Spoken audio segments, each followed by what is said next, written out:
As a doctor, I hear the same UTI advice repeated every single day, and honestly, most of it sounds logical, but it isn't fully true. Now, don't worry. These beliefs didn't just appear out of nowhere. There's usually a grain of truth behind them, and today we're going to explore that together. We're going to unmask some of the biggest UTI myths and talk about what your doctor wishes you really knew. Let's start with the most famous one. When a patient tells me they're drinking gallons of cranberry juice, the silent question in my head is always, does it really prevent UTIs? The idea came from traditional remedies and some very early lab studies. Plus, marketing has been incredibly effective. The partial truth is that cranberries contain compounds called proanthocyanidins, or PACs, which can make it harder for bacteria to stick to the bladder wall under specific lab conditions.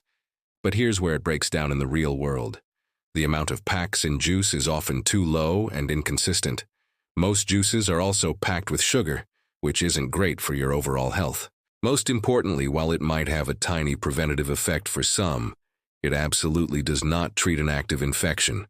It's just not a reliable shield. Okay, next one. We've all been there, stuck in traffic or a long meeting, and you think to yourself, I've got to go. This leads to the second silent question doctors ask. Can holding your pee actually cause a UTI? It sounds reasonable, right? Urine flow is your body's natural flushing mechanism, so holding it for a long time can feel uncomfortable and maybe give bacteria more time to hang around. But here's the medical nuance. Holding your urine alone doesn't magically create bacteria out of thin air.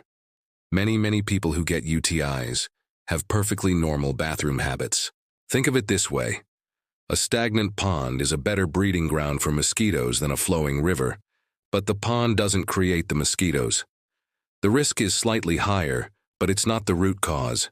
It's not something to feel ashamed or anxious about. This brings us to a really sensitive one. When someone gets recurrent UTIs, they often start to worry about their personal habits.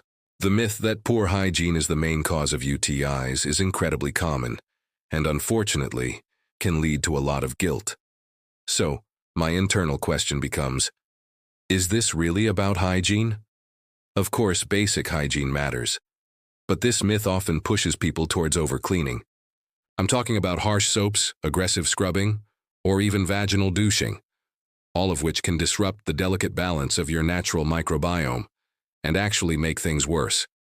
A UTI is an internal issue, often related to anatomy, hormones, or specific bacteria, especially in women. Getting a UTI is not a sign that you are unclean.